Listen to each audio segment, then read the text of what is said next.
It's a rainy day out there, and it is currently April. I don't know how many more chances I'm gonna have to make oatmeal on the wood stove, so I'm gonna take that chance today. I've already put my pot of water with some salt in it. I use about a half a teaspoon of salt. Really, it's to taste. And of course, it'll heat up faster if I put a lid on it, but I wanted to show you that it is, in fact, just a pot of water on the stove.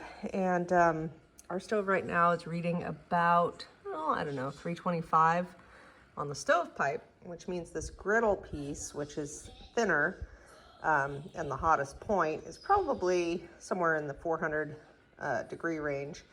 So once that heats up, I'm gonna add my oatmeal, and I'll show you what other ingredients I'm gonna add.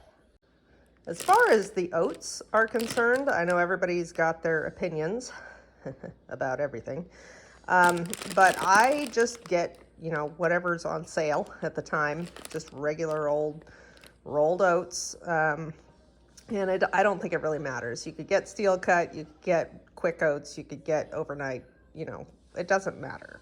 This doesn't take very long, and it doesn't seem to matter what type of oats you use. The basic formula is to boil your water, add your oats, let them soften up for a few minutes, and then add the rest of your stuff and enjoy. For me, when I make oatmeal, I just kind of use whatever I've got that sounds like it would be a good combination. So this morning I had some dried apricots I had to use up and some slivered almonds that I got for a recipe and have to use up before they go stale.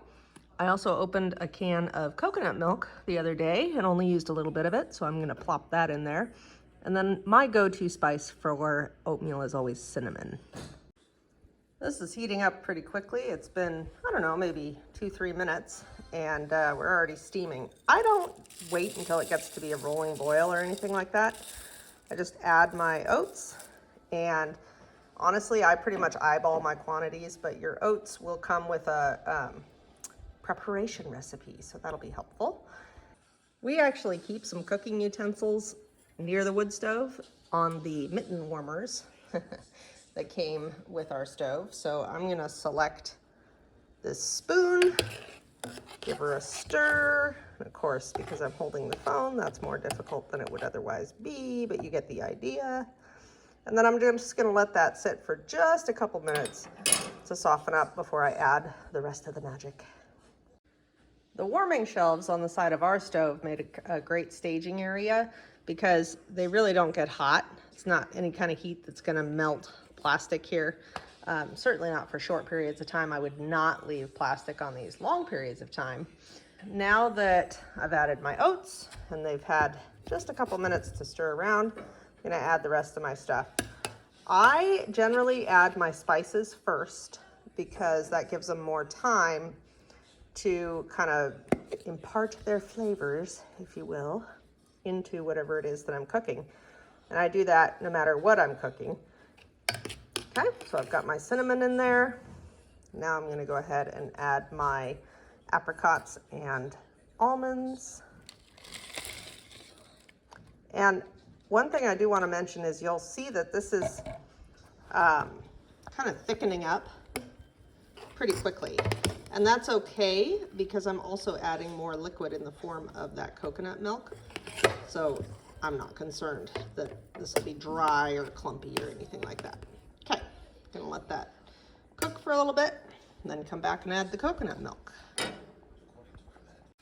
A word about textures here. If you don't want your additives, in my case apricots and almonds, to get mushy, you would wait longer to add them. It doesn't bother me, and I like it better when they're able to flavor the stuff around them, so that's why I added them as soon as I did, but you could choose to wait a little longer. And I did just take 2 hands so I could hang on to the handle here, and I made sure that I scraped anything that was sticking on the bottom. That's a really important step because unless you're cooking on a baffle, which you could totally do, but which slows down the process, you want to watch out for hot spots because the entire surface of this stove is actually a hot spot. This is a baffle, and all it does is go underneath whatever pot or pan and it distributes the heat and insulates it a little bit so you don't get scorching and you're more likely to get an even cook. But like I said, it decreases the efficiency, so things will take a lot longer.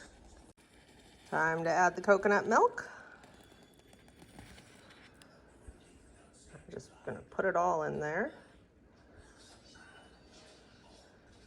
And now I'm gonna stir it around.